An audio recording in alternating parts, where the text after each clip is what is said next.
In the mid-1960s, NASA began planning what audacious goal it could take on after successfully landing on the moon. One idea that gained a fair amount of traction was a manned mission to Venus, or a manned mission to Venus and Mars with a single launch, depending on the specific launch window.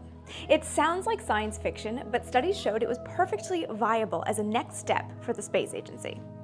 2, 1, we have a liftoff, 32 minutes past the hour. Hello everyone, I'm Amy. This is The Vintage Space, my little corner of the internet where we talk about all things mid-century that frankly interest me. And space is one of those big topics that I love. Today we're revisiting a mission concept I've written about before, but have never done a proper video on, which seems nuts because it's one of my favorites. The manned Mars-Venus flyby missions NASA and contractor Belcom explored in the late 1960s.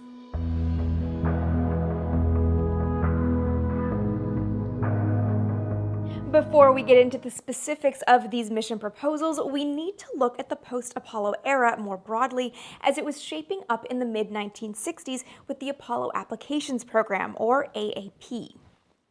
1965 was an interesting time for NASA. The agency was just beginning the Gemini program, which was testing some of the most vital technologies the agency would use on Apollo missions to the moon, which were stated to start flying sometime in 1967. Everything looked great for the lunar landing's completion by the end of the decade, but the agency was starting to lose support. Funding was waning, and NASA had no guarantees about its post-Apollo future. This uncertainty wasn't completely surprising. NASA was created in 1958 as a response to the Soviets launching Sputnik, and it was never guaranteed to last longer than the time it would take for America to launch a satellite or humans into orbit. But the Soviets' persistent lead in space compelled President Kennedy to challenge America to a manned lunar landing before the end of the 1960s. This goal gave NASA a raison d'être. Apollo allowed NASA to grow. But with the finish line now in sight, what would happen next? The Apollo Applications Program and its planning office were thus created to help the agency figure out what to do with the Apollo hardware, infrastructure, and mission architecture it had spent so much time and money bringing to fruition.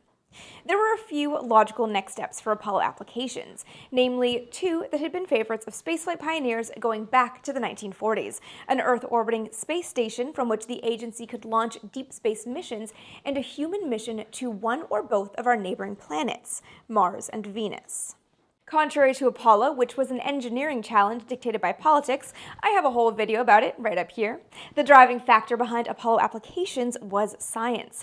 Granted, the structure of NASA was such that nothing could be free from politics, but science would be at the center of future missions, whether it was understanding more about destinations in space, about human factors for long-duration missions, or larger questions like, is there life on another planet?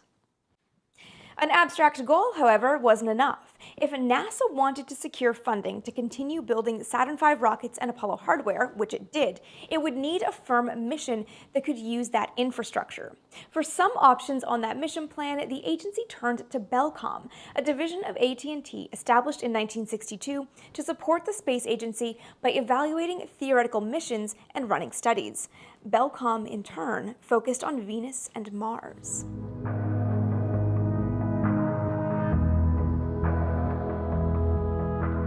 Though the missions got less media coverage than human flights, Mars and Venus were both big targets for the United States and the Soviet Union in the early space age. Up until 1965, the year NASA started defining its post-Apollo goals, there had been more than a dozen planetary missions. Missions to Venus were, on the Soviet side, Sputnik 7, an attempted Venus impact, Venera 1, a flyby wherein contact was lost, Sputniks 19, 20, and 21, all attempted flybys, Cosmos 21, thought to be a Venera test flight, Venera 1964A and B, which both failed, Venera 2 and Venera 3, a flyby and lander mission respectively, both of which lost contact with the Earth, and a final launch failure with Venera 1965A. The Americans had better luck. Mariner 1 failed at launch, but Mariner 2 launched successfully on August 27th and flew by Venus on December 14th, 1962, before settling into a heliocentric orbit. During its 45-minute close flyby, wherein it passed within 21,000 miles of Venus's surface, it discovered the planet's slow retrograde rotation, hot surface temperatures, surface pressure, carbon dioxide-heavy atmosphere, cloud cover, and the lack of magnetic field. It was also the first mission to measure the solar wind. Mariner 2 also found that there was more to learn by probing into the planet's thick layer of clouds. Scientists even suspected that there could be a suitable surface for a manned landing under those clouds. Mars was slightly less of a mystery when the space age started, since lacking a thick cloud cover, astronomers and scientists had been observing it via telescopes for decades. And what astronomers could see, particularly surface features that looked like an active water system and possible vegetation, made it a very exciting potential place to visit. On the Soviet side, Mars Nix 1 and 2, also called Mars 1960A and Mars 1960B, failed at launch. Sputnik 22 attempted a flyby. Mars 1 lost contact on its flyby mission, as did Zond 2 and Zond 3. The Americans again saw more success. Mariner 3's attempted flyby failed, but Mariner 4 returned the first real look at the planet. The 5.2 million bits of data returned from the mission included images showing a moon-like crater terrain, which meant it could be landed on. The mission also found there was no magnetic field, that the surface atmosphere pressure was between 4.1 and 7.0 millibars, and that daytime temperatures were around minus 100 degrees centigrade. Scientists quickly hypothesized that the solar wind might have stripped away an ancient atmosphere. In both cases, data from the successful missions said the radiation levels in interplanetary space, even going towards the Sun in Venus's case, were no worse than anywhere else outside the Earth's magnetic field. Since NASA was already dealing with the radiation issue for Apollo, it wasn't seen as a prohibitive limitation to stop studies into human missions. Mars and Venus were, in short, viable targets for reconnaissance missions, with Mars being of primary interest. Developing an interplanetary mission, even without a landing element, would not only teach NASA a lot about both planets, it would also show the agency was up for a demanding new challenge.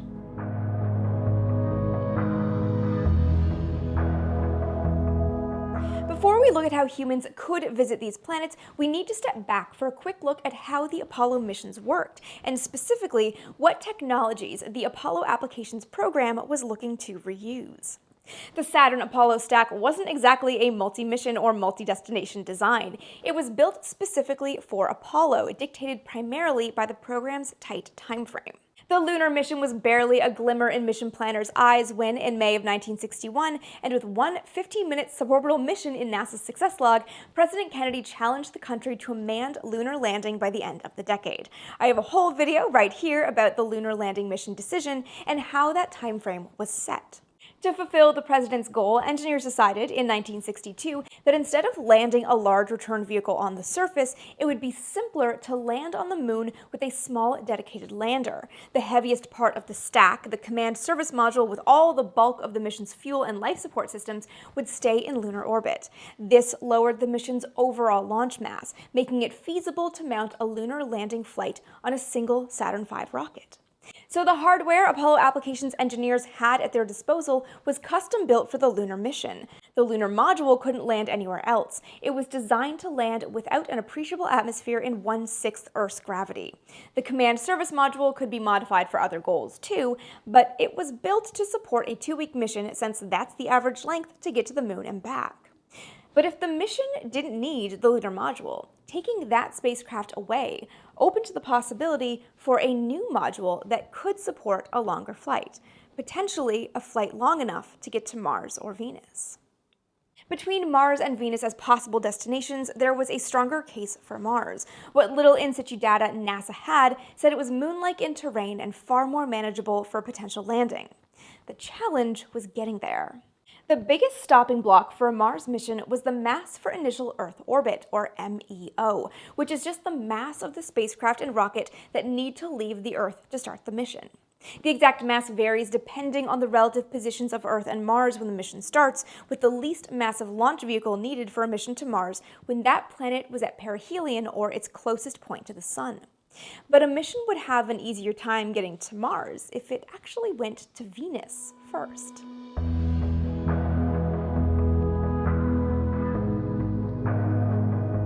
Flying to Venus to get to Mars sounds counterintuitive since it's going in the opposite direction, but it makes a lot of sense.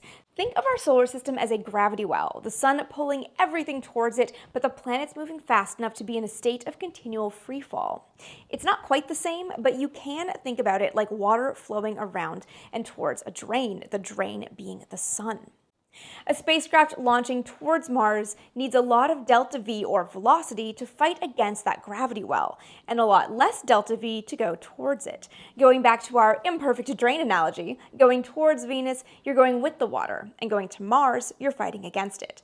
So if your spacecraft weighs X, let's just pretend X is a solid number right now, you would need a bigger, more powerful rocket to launch it to Mars than to Venus. In the case of AAP, if the updated Apollo stack weighs X, and you're limited by the power of the Saturn V, it makes sense to take advantage of the gravity well moving towards the sun, and let Venus help you get to Mars. Planetary flybys are extremely useful for changing a spacecraft's trajectory. A planet's gravity is obviously far stronger than a spacecraft's. When a spacecraft passes by a planet, that planet pulls the spacecraft towards it, but with the right management of delta V, if it's going fast enough, it can avoid being pulled into orbit and instead dip into the planet's own gravity well before being punted out. That punt comes with a transfer of energy. The planet transfers a little of its own momentum to the spacecraft. The effect on the planet is minuscule, but the effect on the spacecraft is significant. It will not only gain a lot of delta V, that dip into the planet's gravity well will bend the spacecraft's trajectory. A perfectly timed Venus flyby can not only give the spacecraft the delta V it needs to fight the gravity well and move outwards towards Mars, it can put it on the right course, too. All with a smaller launch vehicle that can't manage the direct Mars launch. This is obviously a different trajectory than a Hohmann transfer, a launch profile that sees a spacecraft travel half a solar orbit on its way to a destination. If we're talking about Mars, it would leave Earth when the planet is at its perihelion, or closest point to the Sun, and arrive at Mars at that planet's aphelion, or furthest point from the Sun. The trajectory uses the Earth's orbit energy in conjunction with the rocket at launch to imbue the spacecraft with the delta V it needs to fight the gravity well to go outwards to Mars. There's another reason to use Venus as a helper planet on the way to Mars. The ideal alignment for a direct Mars mission happens once every 18 months, but an ideal window for a mission to Venus happens every 12 months. You have more opportunities for the outer planet missions if you take advantage of the frequent Venus alignment. In studying possible trajectories, Belcom acknowledged that propulsion developments like nuclear rockets, say for human missions, could change things. But given the state of the art in the mid-1960s, the Venus swing-by architecture was the best for a Mars mission. In a 1966 report, the Belcom team identified 5 oppositions between 1978 and 1987 that could support this flight. And the timing was fortuitous. The late 1970s through 1980s was expected to be a time frame wherein the Mars mission would take center stage for NASA and the country. Belcom went beyond just identifying possible dates and outlined a full mission with hardware and everything.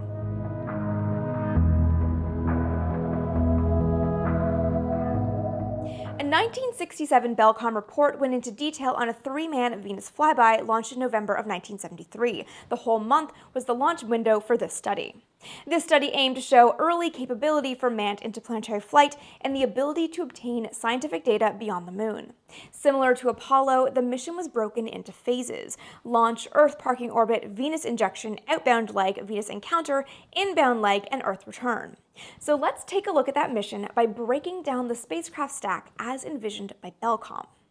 The mission hardware used a command and service module similar to what was used on Apollo, a new environmental support module in place of the lunar module, and a spent S4B stage to serve as an additional habitable module. The CSM would reprise its central role from the Apollo flights, only instead of the lunar-capable Block 2 version, the Venus mission would use an upgraded Block 4 model.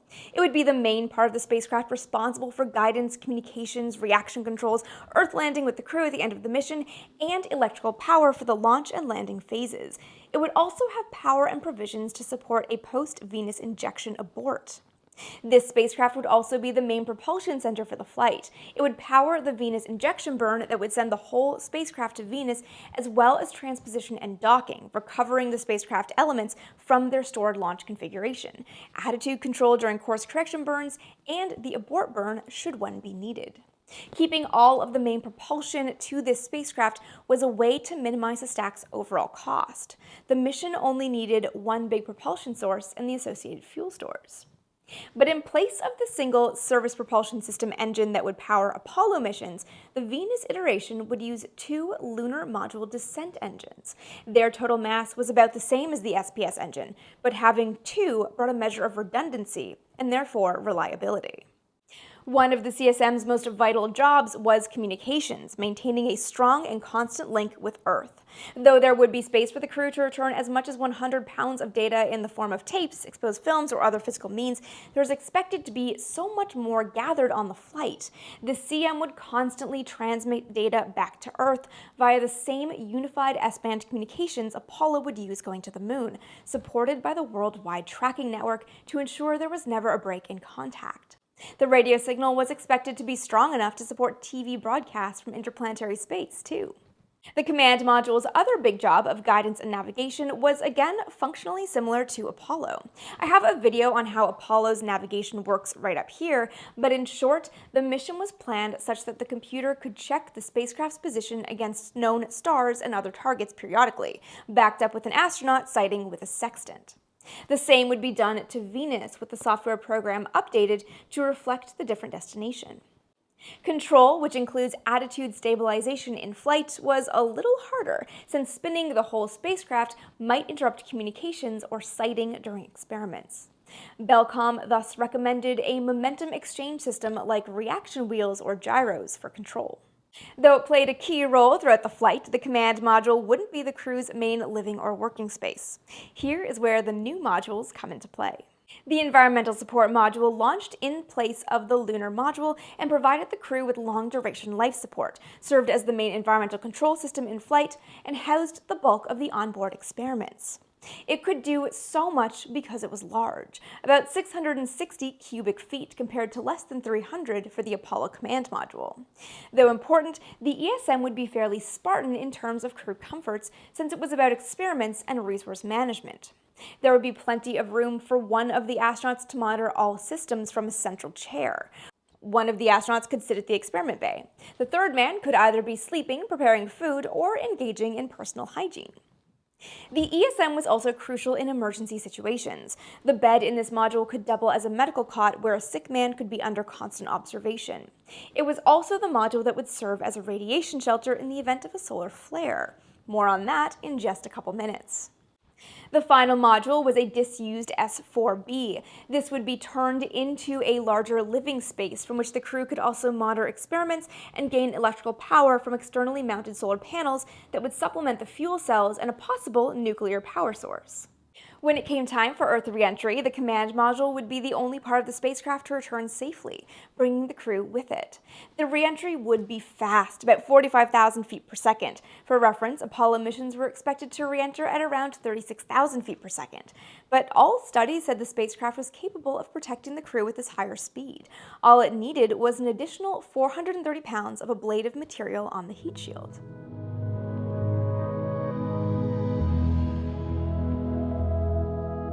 Included within these three modules was everything the crew would need to live. There would be sleeping accommodations, enough dry and reconstitutable food for all three men, clothing, tools, and equipment for maintenance and repairs, and personal hygiene equipment. It would also have all the wellness supplies they might need, including exercise equipment, medical equipment, and books, movies, music, and games for mental health. But the most important thing on the human side was maintaining the environment for 400 days. The actual mission could be shorter, but this was a good number for figuring out needs. One of those needs was water, identified as the heaviest element of the entire mission. Anticipated to weigh 10,300 pounds, water was needed for drinking and food preparation as well as hygiene. Gas was another vital element. The onboard environment would be mixed 70% oxygen and 30% nitrogen at 5 pounds per square inch for the duration of the flight. There was, at the time, no research done on a crew's long-term exposure to pure oxygen, which was the gas of choice for Apollo. So this more complicated but safer setup was chosen for this flight. Managing waste was a separate issue since there would be a lot of it in many forms. Wash water, exhaled carbon dioxide, urine, and fecal matter. There could be upwards of 1.5 pounds of waste generated from the crew every day.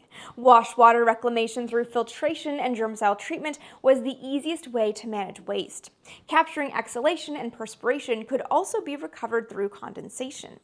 Carbon dioxide would be controlled by a molecular sieve, with lithium hydroxide canisters, as those used on Apollo, retained as a backup method, but extracting oxygen from the exhaled gas was too complicated and heavy at the time.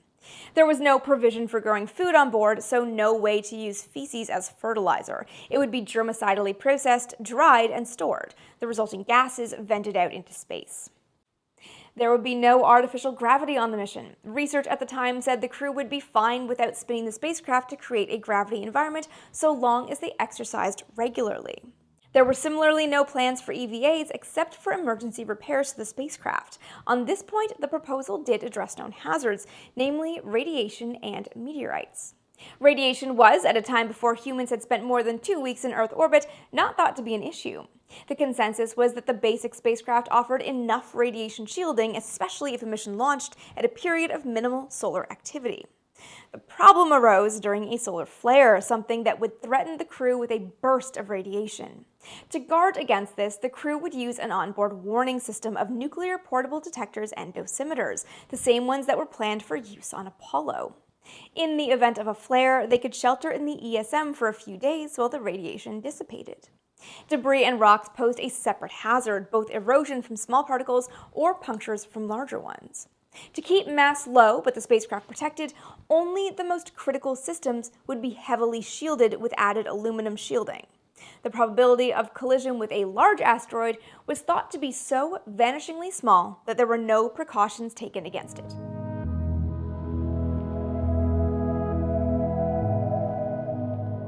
For all the specifics this report explored, there remained limitations. Building a 400-day mission based on hardware designed for a 2-week flight meant a good amount of guesswork was involved. More broadly speaking, spaceflight on the whole was still in the state of learning. Additional longer missions would change the understanding of deep space missions with a crew, and if NASA did pursue a Venus swing-by to get to Mars, this version of the spacecraft could only serve as a jumping-off point for real planning. Further work from Belcom elaborated on the proposed Venus flyby, taking this basic idea and turning it into a multi-flyby mission to both Venus and Mars. These additional studies highlighted other launch windows in both 1977 and 1978 for multi-planet flybys. NASA even explored its own concept for a Venus mission in 1967. Looking at launch dates between 1975 and 1986, NASA also determined the flight was doable with Apollo-era propulsion, meaning the same mission hardware could support these flights, though advanced chemical or even nuclear propulsion could make strides in weight reduction. Again, it found the Venus mission easier from a mass perspective than the direct Mars flight. Missions within the window NASA identified range from 360 to 660 days, the longer missions having stays at Venus as long as 100 days and high eccentric orbit. Shorter missions as quick as 400 days with a 20-day stay also were possible within this time frame.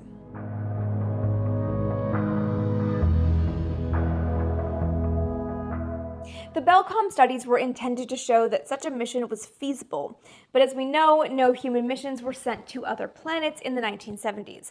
But the idea of turning the S-4B into a living space did fly. There was discussion of refitting the rocket stage into a laboratory, either after launch as a wet lab concept or pre-launch as a dry lab setup. This goal was realized as Skylab. An unflown S-4B was turned into a laboratory and launched on May 14, 1973. It housed 3 crews, the last of which departed on February 8, 1974. The station deorbited and re-entered the atmosphere over Australia on July 11, 1979. I hope you guys enjoyed that jaunt into missions that weren't. If there are other concepts you've heard about and you're interested to know more, let me know in the comments and I'll see what I can't dig up. I've got a couple more in the pipeline before we dive into our mini-series on X-Planes. Until then, I want to remind you guys that my new book, Fighting for Space, is available however you like to consume books, and also now available lightly updated in paperback, which is very exciting. My first book, Breaking the Chains of Gravity, is also still widely available. I have links for both of those in the description below.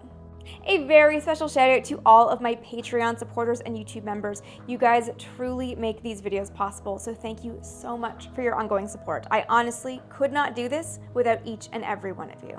If you would like to help keep the vintage space up and running, I've got the links you need in the description, and of course all the links to connect across social media.